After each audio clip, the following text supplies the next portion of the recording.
Welcome, Joanne. Hi. Good morning. How are you? I'm great, great. We've just wrapped up a wonderful conversation about leadership in crisis and how we can work together and collaborate, and that's what we're doing right now. And Joanne, we worked together in, was it 2017? Yes. Yes. And yeah, tell people, tell people a little bit about you before we dive into PR in a crisis. So I've been working in communications for 2 whole decades. 20 years seems like a really long time. I started my career as a broadcast journalist, so working in radio, and I had a huge interest in the government side of journalists, so policing, local, national government, public health, and I kind of took that with me throughout my career. I worked in corporate PR, and then 11 years ago went out on my own to work in PR, but also in digital marketing. And as the years progressed, I found that my career and my skills were becoming ultimately digital communication skills. And then when I spent a year working with you, Sigrun, on your VIP mastermind, I had that moment of clarity that you actually helped me get that moment of clarity where even initially I was uncomfortable with, but I remember those words when you said, you are the global expert in digital communications for government. And well, getting goosebumps. Then I did become it because Yes! I launched the book 9 months ago, Public Sector Marketing Pro, the definitive guide to digital marketing and social media for government. And who would have known that this book and that content would be so relevant today in a new world. Relevant, yes. And that's why I wanted you to come on today. Well, it's of course a great honor for me to have seen this progression and see you take it on. I remember this was a 2-hour strategy call in January or early February in 2017. It was probably our first meeting. And I'm like, why are you doing all these things? You are obviously the global expert in, for the public sector. So it is very rewarding, very rewarding. But we're not here to talk about me. We're here to talk about how to deal with. So the reason I called you, there's a lot of people that do PR. But I remember when we were working together that your most popular blog post was, give me the title again. How to manage a PR crisis online. How to manage a PR crisis online. That's why we are here to talk about that. So, but explain a little bit, like also the work you've been doing in the past, let's say 2-3 years. You've been working with the EU, Facebook, Google, because you kind of stepped into your zone of genius and you decided to niche down. And this is a reminder for everyone watching or listening, because beginning of 2017, after some initial resistance, you decided to go all in. And what happened as a result? This is a great story, and it's a story that I often need to remind myself of when the imposter syndrome begins to come in and I begin to doubt myself. And it's times like this when the world is changing and we're not in control. So I made a conscious decision to stop working with most of the clients I'd been working with. So from bars, restaurants, healthcare companies in the private sector, it just was a mismatch of everything.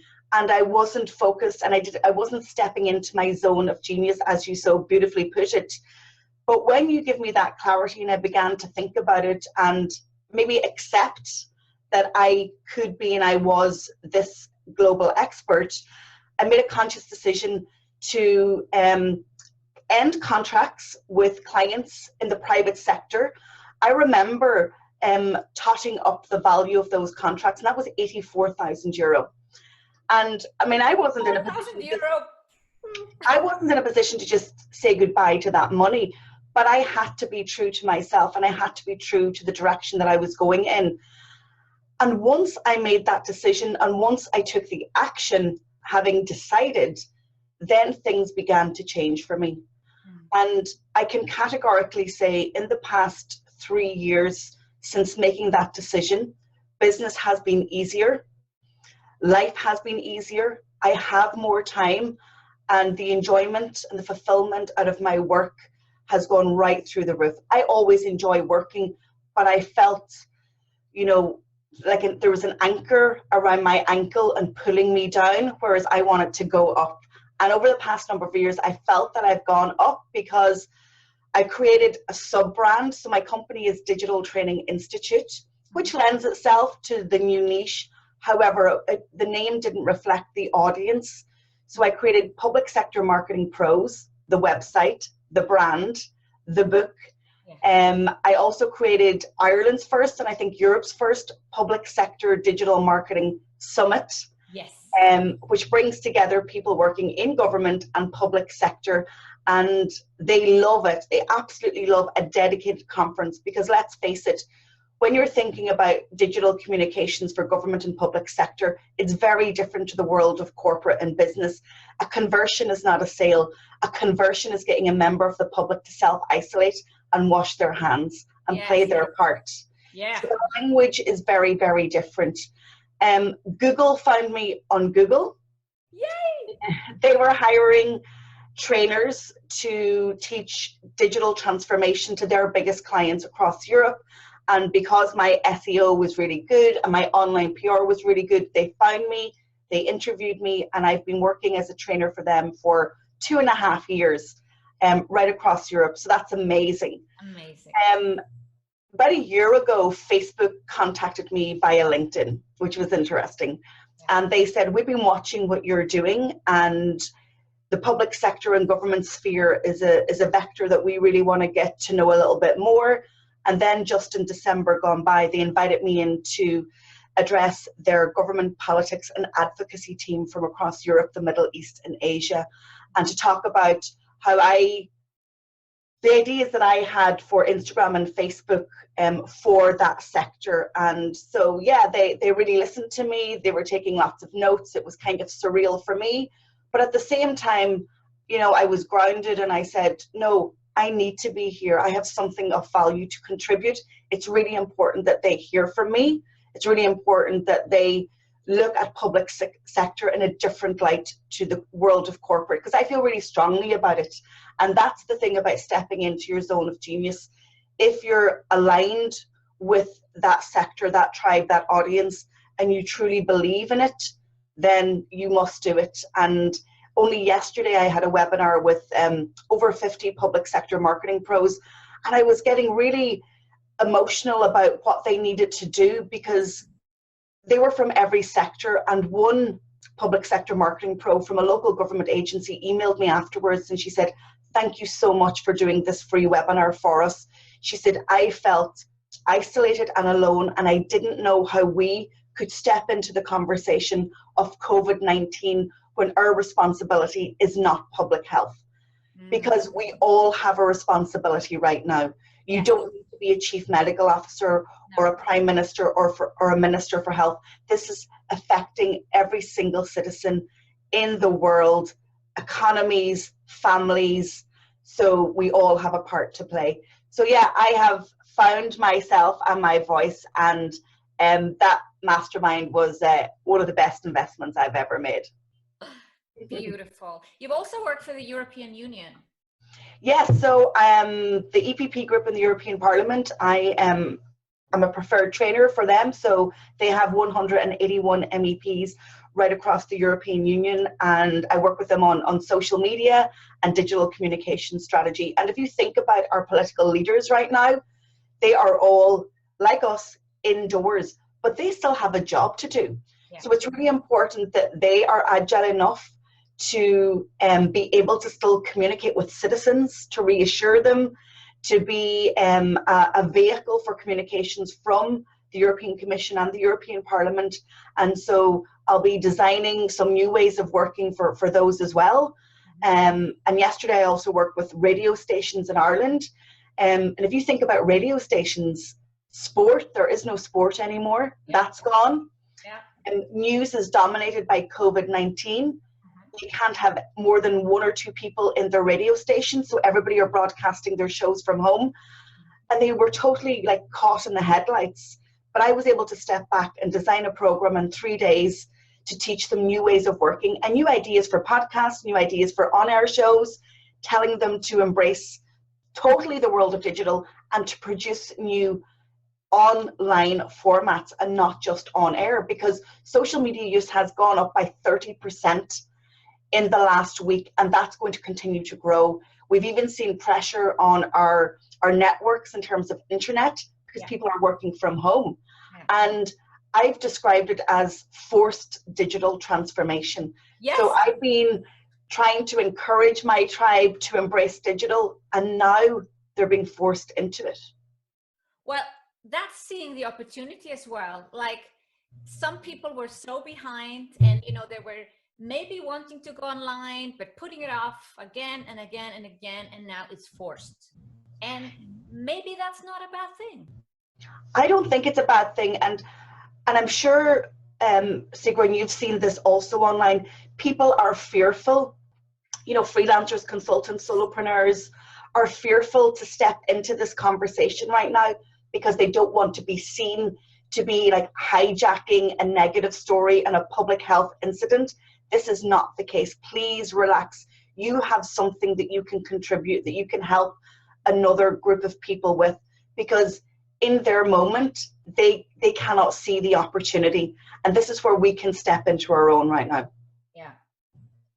So coming to the how to communicate in a crisis, and this is not just for public sector, I want to emphasize it, otherwise I wouldn't have brought Joanne on.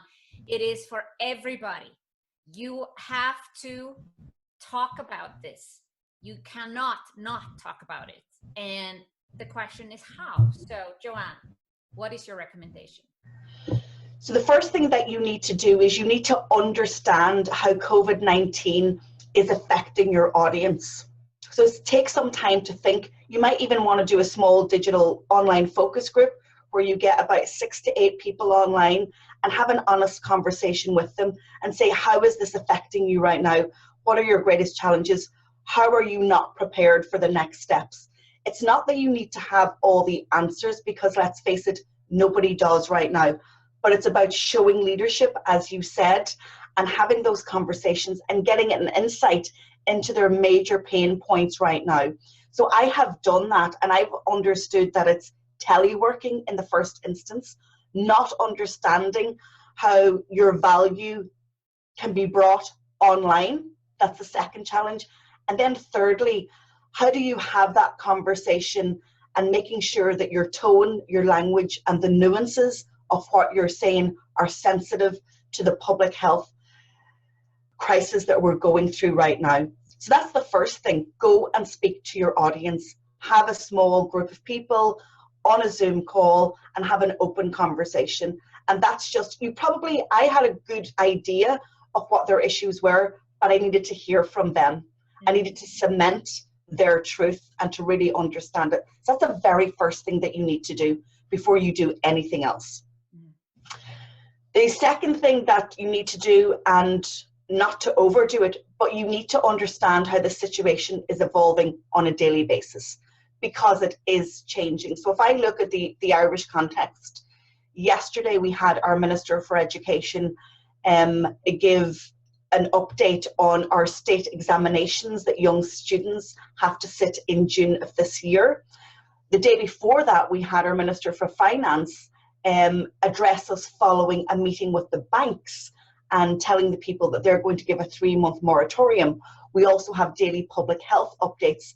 So you have to be aware of the changing situation daily. Don't overconsume social media on coronavirus, because it will affect your mental health and maybe make you feel less optimistic than you're feeling. But you need to be very, very aware of what's happening on a daily basis, because what you might say might jar with how the situation is evolving. Also, you need to pause your scheduled social media. This is a time where you need to post in the moment. I mean, I have designed a framework for my clients where it's 70% planned, 30% real time, but that's gone out the window. Now it is about the moment. I've also seen social media ads still going. I've heard radio ads and TV ads that are totally jarring with what's happening, or I pull them, review your content, everything that I was planning to do in my business and working on, like that's practically just been shelved, because I'm thinking they're not ready to take a 12-month diploma with me. No, Because they need something fast, something quick. Exactly. So I've turned it into a 60-day coaching program. And yesterday I said to my audience, I wrote about 10 different agendas of what that 60-day program would look like. And then I realized we don't know what it looks like. So they're going to design the agenda based on need, and I'm going to respond. So it's that agility and responsiveness, and just saying to your audience, I know we don't know what you need, but tell you what, I'm going to work with you because I'm here in my office every day. I've bought myself more time because I'm not on trains and on planes. It's a 3-second walk to my office, from the kitchen. And I am here to respond to you. And even giving them that comfort to have somebody to come and help you in that crisis, I think is of huge value. And of course, I can do it at scale because I can bring in multiple organizations, and they all have the same issue right now. And in fact, you will find that national governments are aligning their communications because they all want to be saying the same things. But there's also body of work that are still happening on the ground that still need to happen. So you just need to be there and offer your support and have those honest conversations. But pause your content and think about if what we're planning to do is the right thing to do. But you need to take action. I was listening to Mr. Ryan from the World Health Organization, and Michael Ryan, he's actually Irish and he specializes in emergency programs. And I was watching his press conference last week, and I have his quote here. And he says, one of the great things in emergency response, and anyone who's involved in emergency response will know this, if you need to be right before you move, you will never win. Perfection is the enemy of the good when it comes to emergency management. Speed trumps perfection. And the problem that we have right now in society is that everyone is afraid of making a mistake. And I just went, wow, he was talking about public health. And in that moment, I said, now is the time not to isolate your digital communications. Now is the time to speak up. And I think that's a great lesson for all of us, that you need to act, you need to take action. Yes, it needs to be considered action, but you need to move. If you stop and you are paralyzed by fear, this is the worst thing that you can do right now. I know I messaged you, Sigrun, early last week, and I said, have you considered the impact of this on your summit? Because my summit was also in June. And once I took action the next day and I made that video, all my stress evaporated. Yeah. Because I had clarity.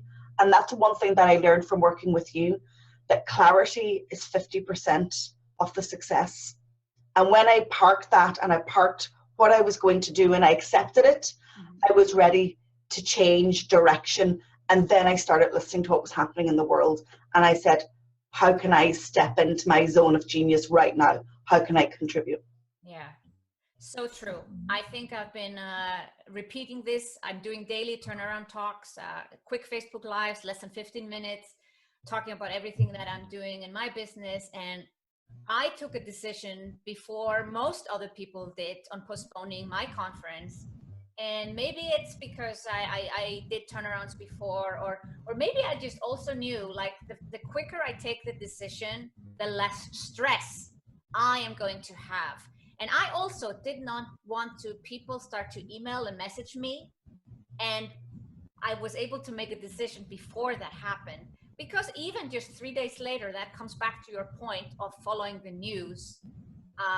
3 days later, the panic started to happen and people were kind of forced to postpone their events. So I think it's very important what you said is as you need to read the news. I've seen some people say, I'm not reading the news anymore. I'm like, you can't just put yourself into a cocoon and hope you come out on the other end and the world is suddenly the same as was last year. That is, to be honest, I find very naive and not helpful for you, for your audience, for your team, for your clients, for your community. I think you need to know what's going on. I read the news. I have an RSS feed, which I think is better. There is no ads. I'm very selective. I read respected news, news that I can trust, no sensationalism, no fake news. I don't read it on social media. I read it in a news reader, and I read it every morning. I want to know what's going on, how many are affected.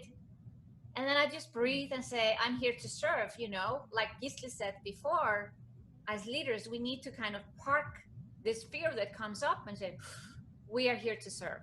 So Joanne, yeah, great tips. So it comes also about, you said speaking up, but how to speak up and the speed. You know, we've seen in a crisis, you know, we had more simple cases when we were discussing this a couple of years ago.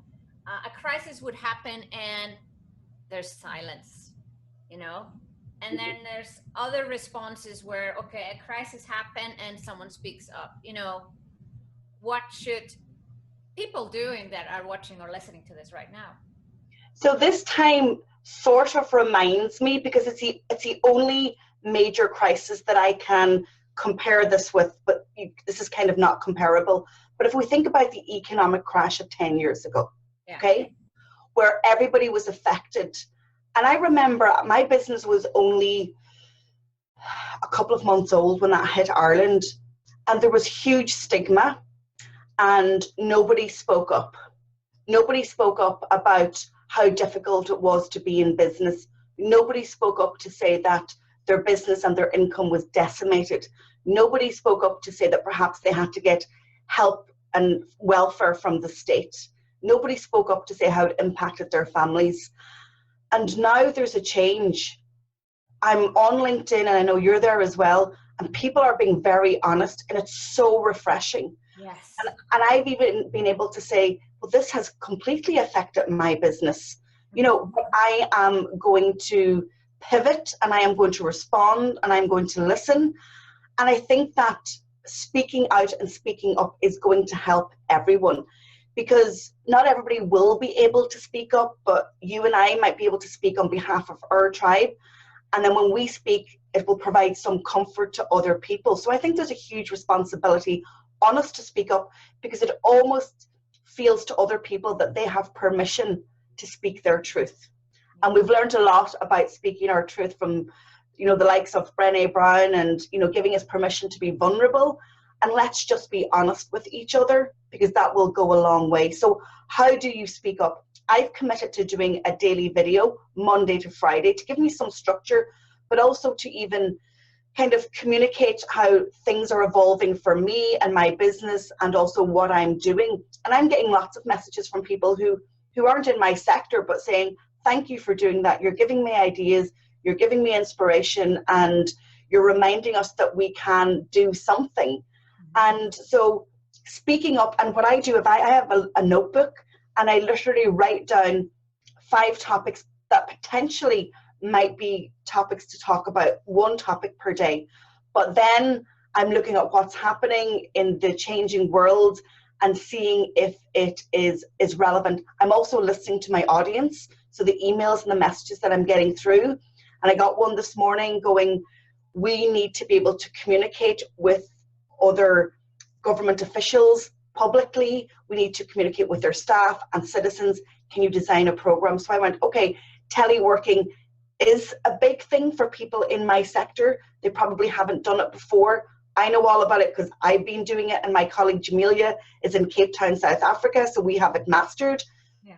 But I was assuming that maybe it's not a topic that people cared about, but it really is. Yeah. And so I write in my notebook, I take 1 topic, I commit to about a 4 or 5 minute video a day, and verbalizing is so important, because what you have in your head will stay there and you'll ruminate, but actually writing it down and then speaking it is super, super powerful. The power of the voice now is coming into its own. We need to see people, the white of their eye, their smile. We're also social isolating. So even to see you this morning, like, I'm energized because I have my two beautiful children in the house, but that's all the people that I see. I want to see more people. So people want to be social, and this is about being social as well. Yeah, very true. So I think that's important point what you mentioned about being very sensitive what's happening. So I started to do Facebook, daily Facebook Lives a week ago, and my first topic was be proactive. And I reflected on the decision of postponing my conference and just generally how I will then move on and take decisions. But if I do a Facebook Live tonight, that may not be the topic anymore, because being proactive was a week ago. If you haven't been proactive, that's too late. You're not proactive. That's a week has passed. So I think, yeah, you can have a topics to talk about, but you have to check in and say, is this really relevant today? Does it fit to the news? Does it fit to what the message is going out there? So your blog post, PR in Crisis, has a set of rules. Can you walk us through that? Yes, absolutely. So the first rule is to commit to communicating. You have to commit to it. You cannot say we're going to say nothing. You have to commit to it. And then the other part of that is, so maybe you're letting staff go, maybe your industry has just been decimated, but commit to speaking up, because once you go back into oblivion, somebody else will tell your story for you, and you need to own your own story. Don't let somebody else take it over. And people are very compassionate right now, and now is a good time to speak up. So commit to communicating. Document your story, a beginning, a middle, and an end, if that helps you craft a story. Not everybody is a natural storyteller. And then listen to what people are saying. So you might not have just customers who are coming to you, but listen to what's happening in your industry, to your peers. Go on LinkedIn, and then take some points of what the future impact might be. So that allows you then to tell a story over a period of time.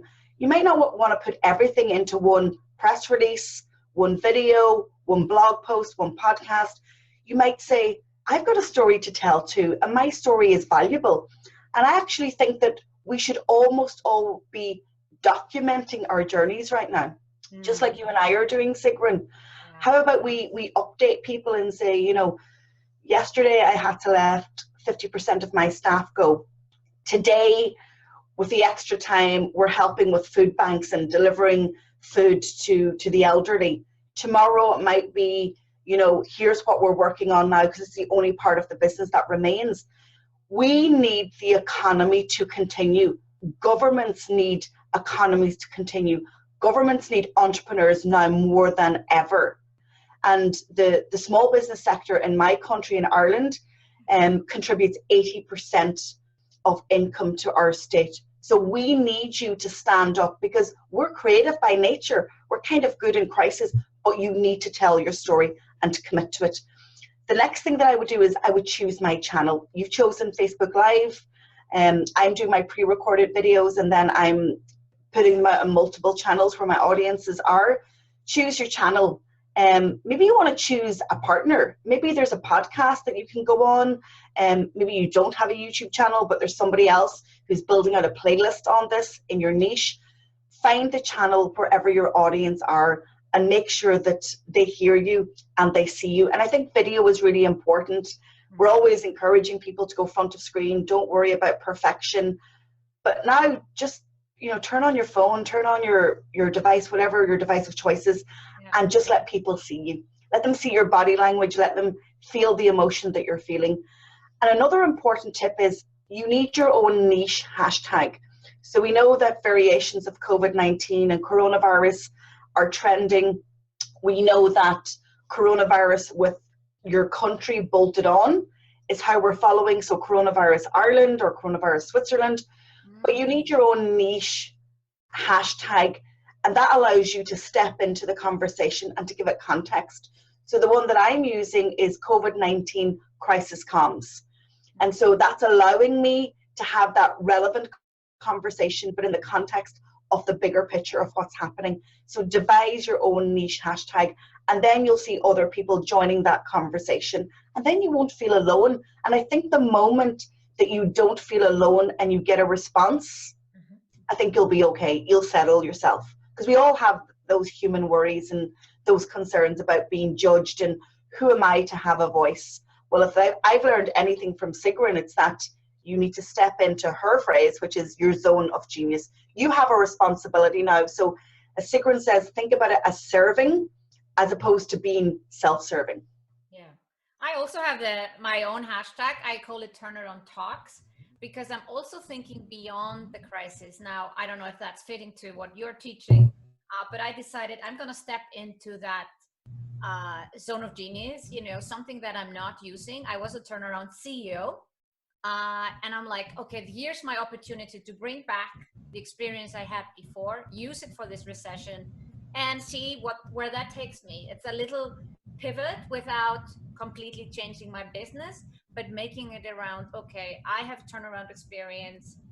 I'm going to share my experience with my audience. I'm going to tell people what to do or what I'm doing, hopefully inspire people. That turnaround is a turnaround. There's the before and the after. So that's why I chose that. So great tips. And I love the one about a hashtag, having your specific hashtag. And I had no idea I could follow coronavirus Switzerland. So let me check that one. What else can our audience be doing to, speak up, not just sit back and let others tell their story? So a really good idea is to search for videos, podcasts, or articles or blog posts right now in your industry. If you're unsure what your stories might be or how you're going to step in, have a look at what your peers are doing. This is not about copying the competition or worrying about the competition. Luckily, that's one thing that's never bothered me, because I believe that people will want to work with me based on me and my knowledge, and we all create our own tribe. But you need to understand what is happening in your sector right now. And then maybe set up joint conversations like this. And I had one earlier in the week with Andy from Content Cal, and we're just leveraging each other. So who can you jump on a call with, a Zoom video that you broadcast and invite people and be seen to lead? Who else is in your industry? Because now more than ever, we need to collaborate. Musicians have been doing it for decades, right? Yeah. Elton John and Kiki D back in the 80s or the 90s. Now Ed Sheeran has a whole album of collabs. We need to collaborate. We're not in competition with each other. There is enough business in this world and on the internet for everybody. Yeah.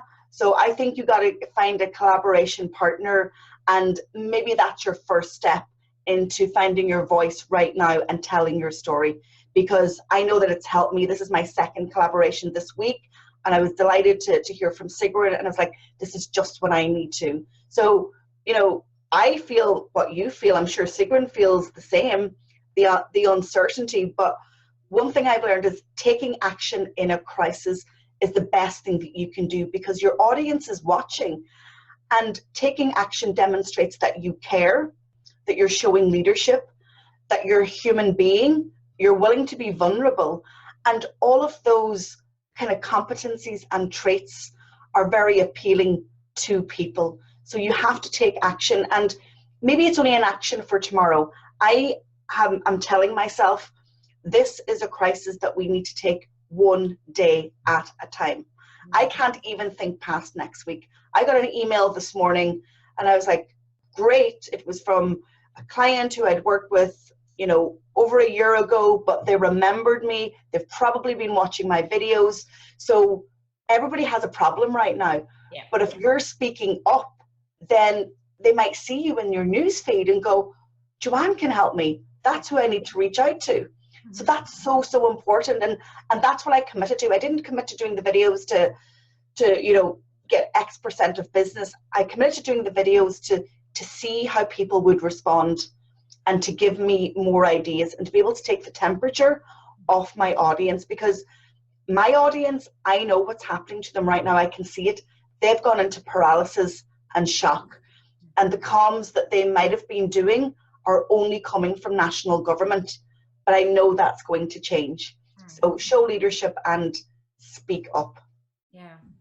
So if you have any questions for Joanne, put them into the chat. We do this the same way as before with Gisli, who was my previous guest. Put them into the chat. We still continue the conversation. I also see your comments on the Facebook Live. And of course, do us a favor. This is all about abundance, sharing a positive message. Go ahead and share that Facebook Live with your audience, to your private profile or public profile, you know, to help us reach more people. This is a no pitch virtual summit. We're not trying to sell anything or get you to sign up for anything. It's more just having an honest conversation, what to do now in what I call a turnaround, instead of using the word recession or coronavirus all the time. So I have another tip, right? Yeah. So when it comes to PR, and we're really talking about digital PR now, because it's going to be very difficult for you to get the attention of traditional media. One tip that I have for you is the internet right now. There's COVID-19 is on the internet, on social and on search, but there's a massive opportunity for you to step in to the COVID-19 conversation and tagging on your niche, okay? So one thing that I want you to do after this turnaround summit is over, I want you to go to Google and I want you to put in COVID-19, so variations of searches. The first one, COVID-19 plus your sector. See what comes up. And I'm predicting, and come back to me and let me know if I'm right, I'm predicting that there won't be too much content there. Because people aren't writing about it very much because they're still in paralysis. And then do a variation of it and do coronavirus and your sector. So for me, I will put in COVID-19 public sector communications. And I'm going to see what's there. And if there's nothing there, that's an opportunity for me to step into my genius and to start writing about it, leading about it, and getting then that traffic and that attention. And that's not a shameless way to do it. That's you serving. Because if people are searching, that's an indication that there's intent. They want to have this information. And also, we have a responsibility to ensure that the truth rises to the top of the internet right now. Because this is also a great opportunity for fake news, for people who are, people create fake news for a number of reasons. One, they're driven by money. So the clicks equal ad revenue. Two, it's around propaganda and influencing politics or policy. And then number three, these are just like diehard, not nice people who don't care about the human race. So as professionals, we have a responsibility to fill the internet with the truth right now. And so do that search. And also when you put in your search, you'll see that Google will give you other search terms that people are putting into Google right now. Have a look. And then every day, have a look at Google Trends.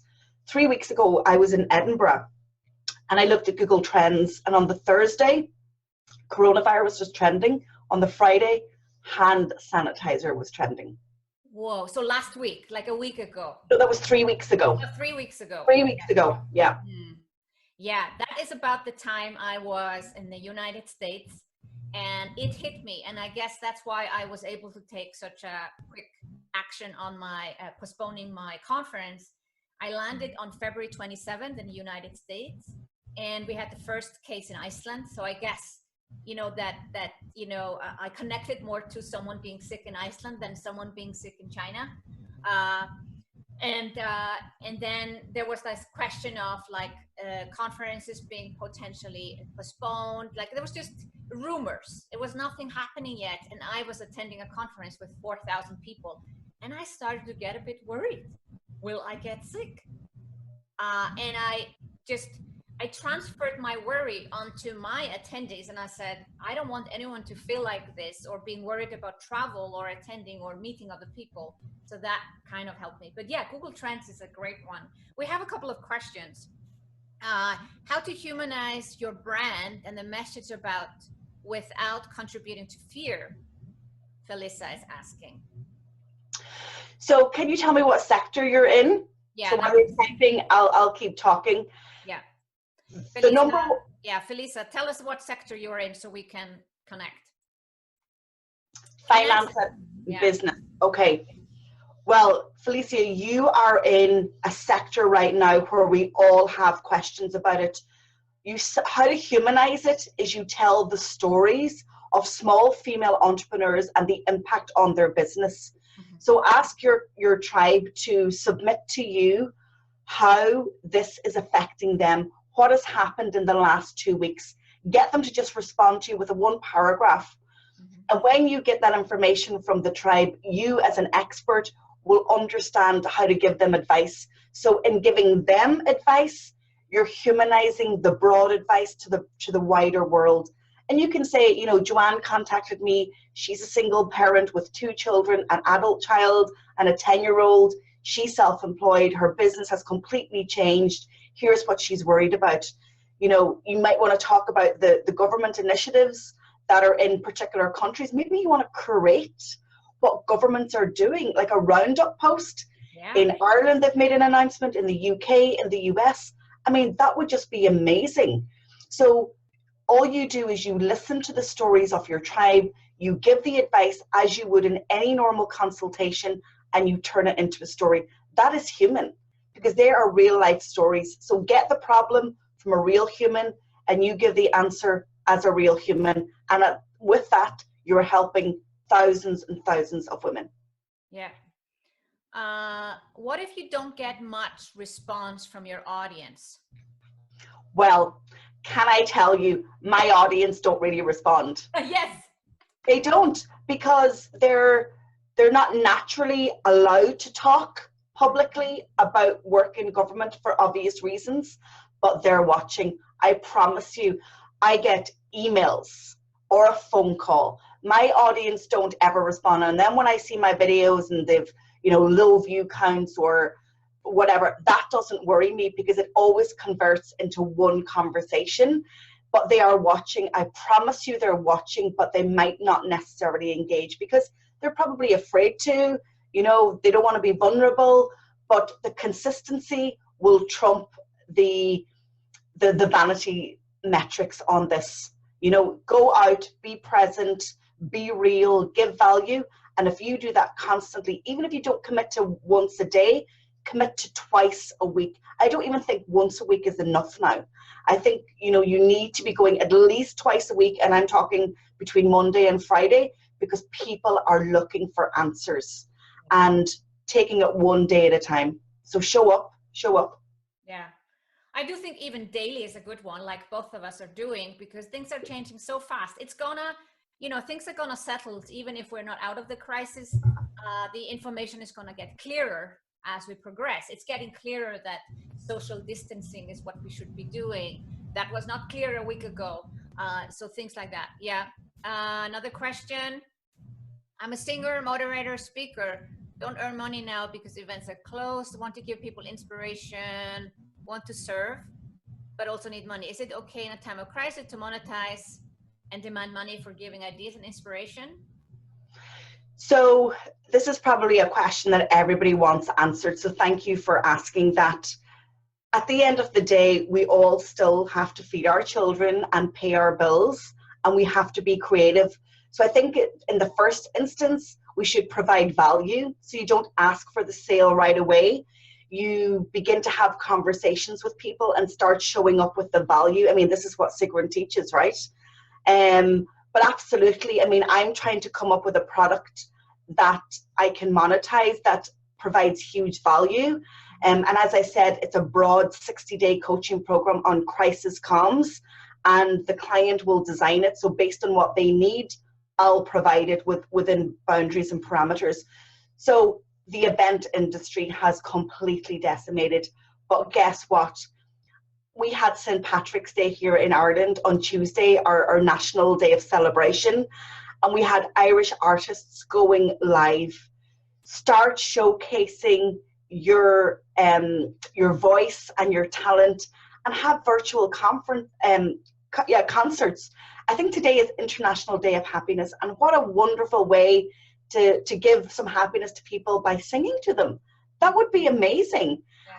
You have to be creative. So first you show your talent, you provide value, and then you kind of listen and look at your sector, look what anybody else is doing, and see what you potentially can do. Maybe you can turn your knowledge into a product. Again, that is what Sigrun teaches, productizing your knowledge, and that's what I did to try and reduce the in-person, but sing to us first.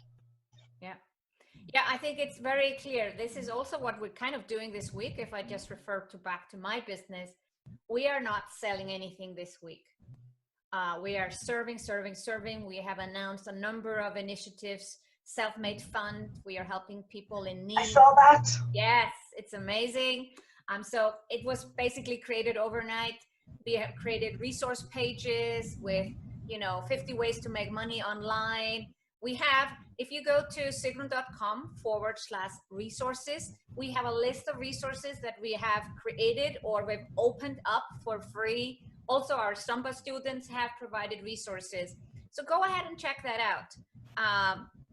Because, that's where we just want to, it's serving first before you ask. So if in a normal situation, you would give, and ask, you have to double give now before you ask. I see emails and social media posts where people are kind of thinking it's give, ask. No, it's give, ask. You can absolutely sell. In my Sampa program right now, this week, they have all webinars because they're following a formula. And they were very worried. Some people said, I'm not going to sell on my webinar. I'm like, why? You have been giving value for 4 weeks and your ideal client is right in front of you. Selling is serving. And so most people went ahead and made an offer. And we have one person who has gotten her investment into Sampa 3 times back within 24 hours. Another person has a 10% conversion. Like, we have these success stories in the middle of recession. So yes, you are allowed to sell. You can sell. There are people out there. I have been spending money this week. I even invested, put a deposit to a live event in September, assuming it happens. Otherwise, my deposit will just, move ahead. So I have a lot of older clients or clients on Facebook. Do you think it's okay to send a video links by email?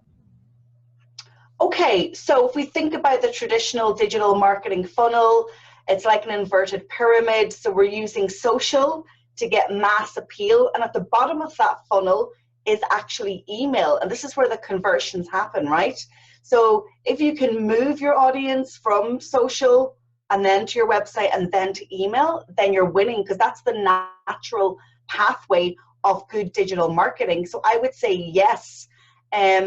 But be careful about sending links in emails, because older people especially are nervous about clicking on links in case they think they're phishing.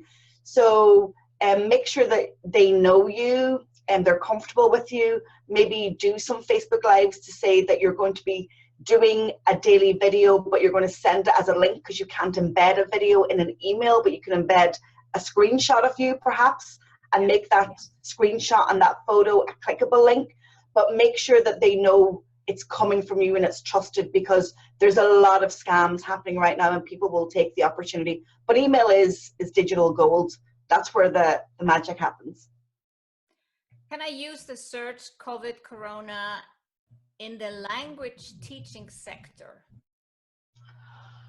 Okay, yes. In the language teaching section, people are going to be probably learning new things now because they've got time on their hands.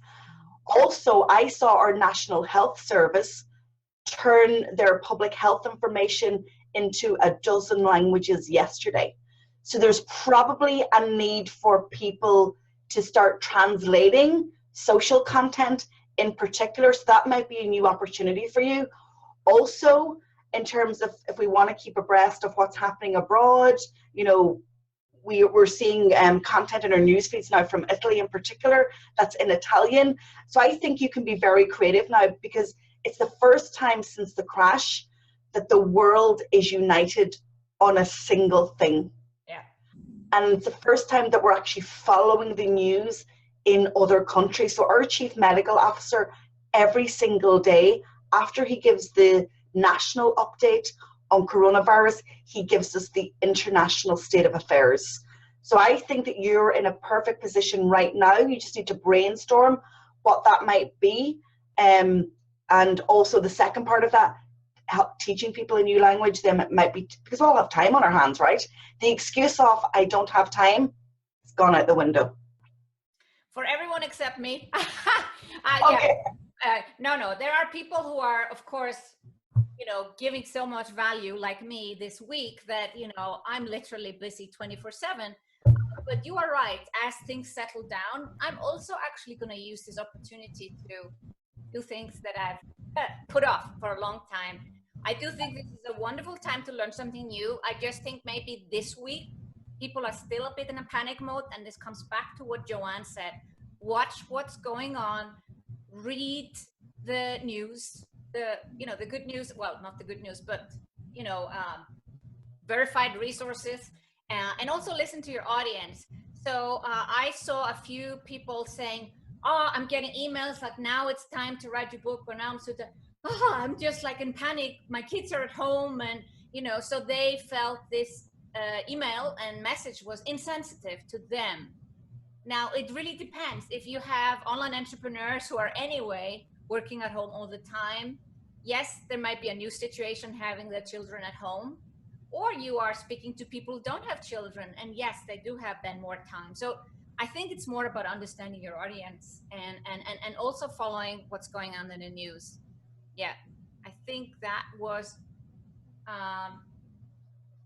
another language teacher trying to move online. Yes, moving online. You see what we're doing here on Zoom. So that's the first thing. Download Zoom and tell your offline clients that now the sessions are going to happen on Zoom. That's the first bit of moving online, and then more things will follow.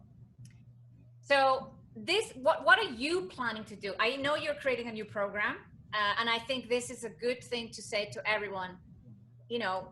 Think of pivoting, think of creating something new. Maybe your 1-year program or whatever is just not what people right now. They need something faster, something quicker.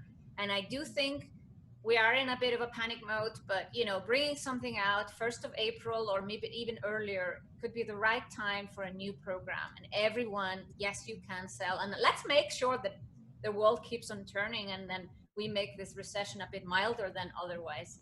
Joanne, what are you planning to do for the next couple of days?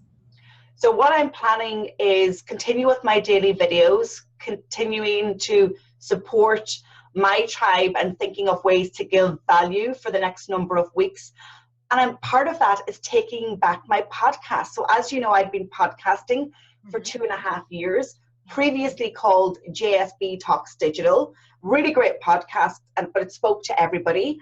So that is now going to be rebranded and relaunched as the Public Sector Marketing Show. Yay! So that is a perfect way to give value. I'm going to be speaking with public sector marketing professionals around the world who are dealing with COVID-19 right now. I'm going to do it as video through Zoom, and I'm going to have obviously the video for YouTube, clips for social, and then the audio for my podcast. And it's like I've been given the time to now do this. It's been on my agenda for a year, but this is how I can serve and bring the conversation from around the world, make it relevant, and I'll be doing that and back with a weekly show. So that's what I'm going to do. So you're closing down JSB Speaks Digital? Yeah, well, it's there, and it's still getting loads of traction. It's actually a really good podcast for anyone who's interested in social and digital for small business. Yeah. There's over 180 episodes there. It's in the Play Store, iTunes, but I'll be rebranding and relaunching as the Public Sector Marketing Show. And I have blog posts on my digitaltraining.ie website, and with all of those podcasts. If you go to digitaltraining.ie, every podcast is there. I've got the long form copy in blogs. There's downloads. It's, all free. Just go and follow it. And I really enjoyed that show. And actually, that's where I got my European Parliament client, was from my podcast. Yeah. But So, I love that you mentioned, and this is a good, reminder for everyone. You were doing very well with your podcast. You were doing very well with your Digital Marketing Institute. yeah. But the world needs your specialty right now as being an expert for public sector, because if they hadn't you, who would they go to? And you know what happened also with the book? I'm totally in love with this book, but it's shortlisted for Best International Business Book in the UK Business Book Awards. And on Monday night, I was due to be in London for the Gala Awards. Obviously, it's been cancelled, but they're having a virtual party. So we're all going to dress up, and we're going to have our bubbly, and they're doing it through Facebook Live. So everybody who was due to speak, the judges, the hosts, the organizers, the guest speakers, they're still going to deliver their speeches online. And they asked us yesterday to send an acceptance speech. So even though we might win, we all had to do it. But in my 60-second acceptance speech, I said, little did I know that this book was going to provide so much value to the world right now. And I dedicated the award, which I haven't yet won, but I dedicated the award to all the healthcare professionals working on the front line across the world. So, I was meant to do this. I totally believe I was meant to do this, and I can give lots of value, and all of us can. So time to step up, everyone. Time to step up. Thank you so much, Joanne. It's a wonderful ending to a beautiful conversation. You can find Joanne online, Digital Marketing Institute. And yes, let's take a picture. I'll take a quick screenshot. Smile. Thank you so much, Joanne. Thank you. You. Thank you. Stay safe. Bye. Bye-bye.